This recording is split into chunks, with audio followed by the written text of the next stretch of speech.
Hi everyone, this is Megan Witherell from the Attleboro Public Library. I'm here today to teach you how to make this week's Take and Make craft, which is make your own Harry Potter themed t-shirt. So what you will need is, the library has provided you, if you have signed up, registered for this craft and picked it up, with some heat transfer vinyl with a Harry Potter design. It's the glasses and the lightning bolt, pre-cut, okay, that you'll have to weed and get ready to put on your shirt. And then we've also given you some parchment paper, which you'll need when you use an iron to transfer the design onto your shirt. So those are the two things that the library is providing this week. And then at home, to do this craft, you will have to provide some sort of t-shirt, and you will also have to have access to an iron in order to complete this craft, as well as something to put under your shirt, so a towel, something like that, to protect the hard surface that you're going to press, down the iron on, so that it doesn't ruin your kitchen table or something. So you need to have, again, a t-shirt in a dark color, because the vinyl that we're giving you is white. And then you need to have an iron, and you also need to have a towel or something to protect your hard surface. Okay, so we are going to get started. For now, you can put aside your shirt, and we don't need an iron quite yet. First, we need to make this look like what it needs to look like in order to press it on the shirt. So what we have to do is something called weeding. I used a Cricut cutting machine in order to create this design and pre-cut these designs for you. And now we need to take away or weed the excess vinyl that we do not need and we do not want to show up on your shirt away. So I have a special Cricut tool, but you probably don't have this at home. If you do, awesome. If not, you could use just your fingers, because this design is not very intricate. You could also use like a paper clip if you undid the end of a paper clip, and just sort of gives you that sort of sharp edge.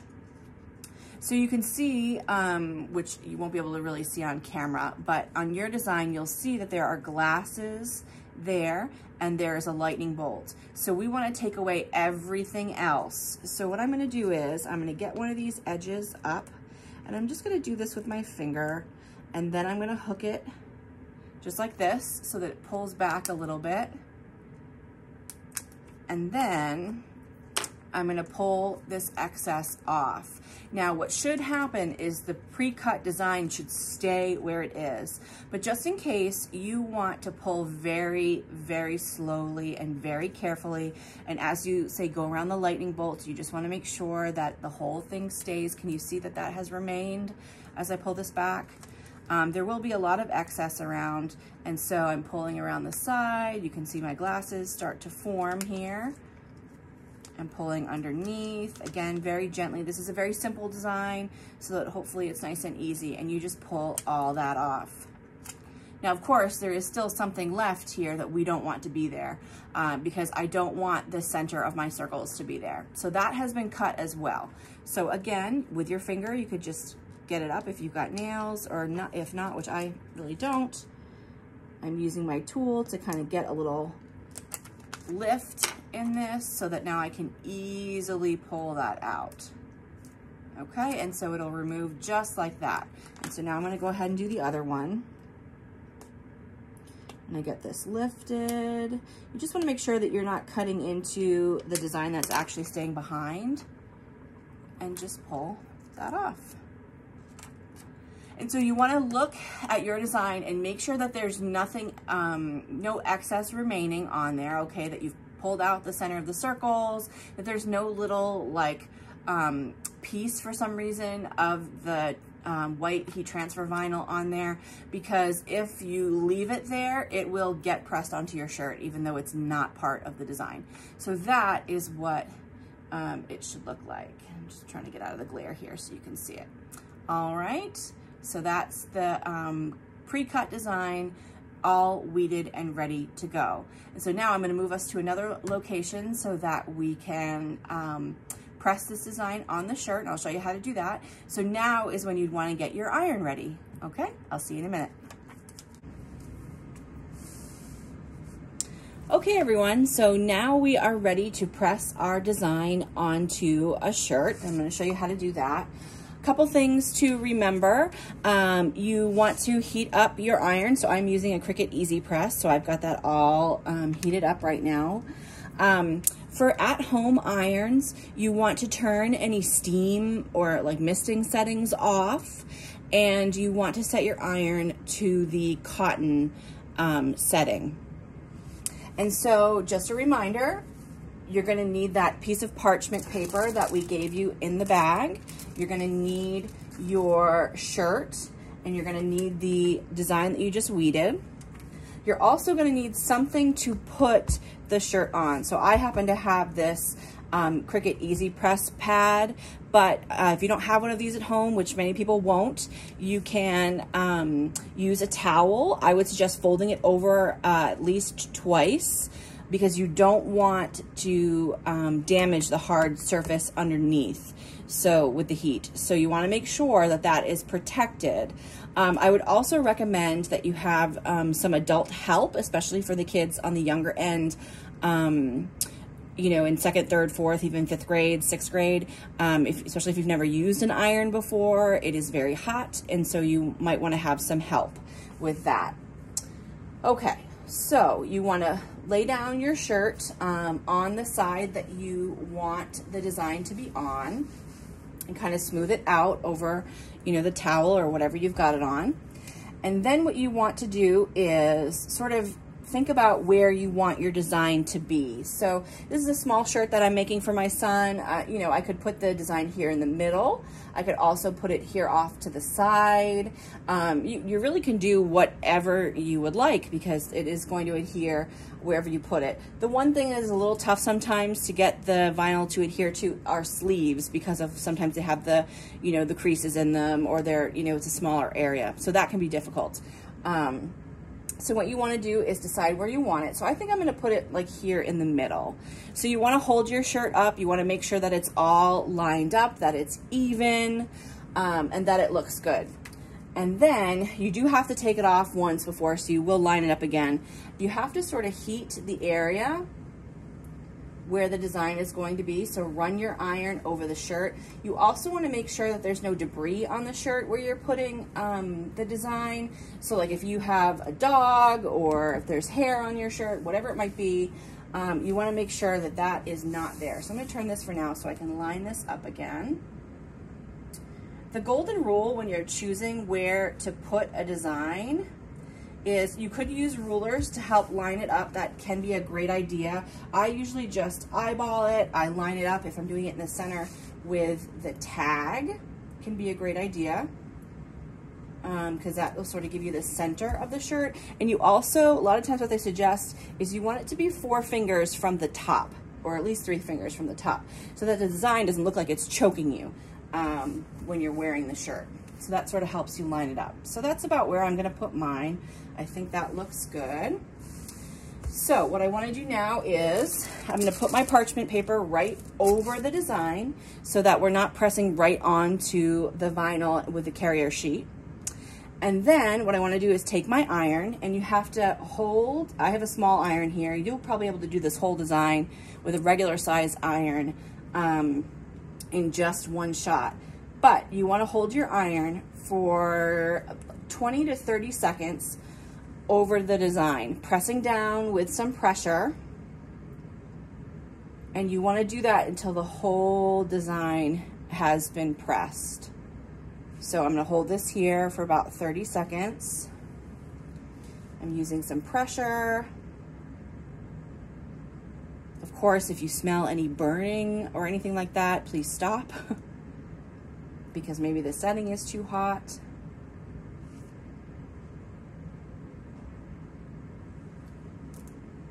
All right, so I'm gonna move on to the next. See, I can sort of see where I already pressed because of the way that the parchment paper gets heated.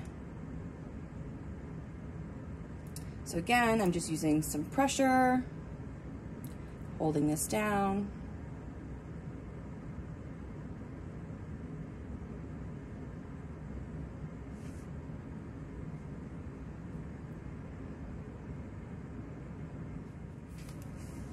Okay, so now I've gone through with the iron and I've pressed my whole design. I made sure that each section was covered for at least 30 seconds. Again, you probably won't have to do it multiple times because you'll probably have like a regular sized iron that should cover this whole design just in one press. So do it for 20 to 30 seconds. Sometimes I like to take it off, give it a break for a second, and then do like another 15 seconds. You're gonna wanna pull this off, flip your design over, and then I usually apply the heat for like another 15 seconds on the back is what they usually recommend. Now, one thing I should say is you're not ironing like this. You are just placing the heat and applying pressure. You're not moving it around. All right, so I've added a little bit of heat to the back. So now I am done with my iron, hopefully. And so what we're gonna do now is this kind of heat transfer vinyl is actually hot peel or cool peel, but I don't want you guys just going and pulling this off right away because it is pretty hot. And so I'm gonna give it a minute to cool down. And then what I'm gonna do is I'm gonna peel it really slowly, okay? Occasionally when you have done this and it's really stuck on there, you'll lift up the parchment paper and the backing, the carrier sheet will actually come with it. But most of the time that does not happen. So what I'm gonna do is I'm gonna take the corner and I'm just gonna peel slowly. And what I'm watching for here, and move my hand, is that the design, all parts of the design are staying on the shirt and not lifting.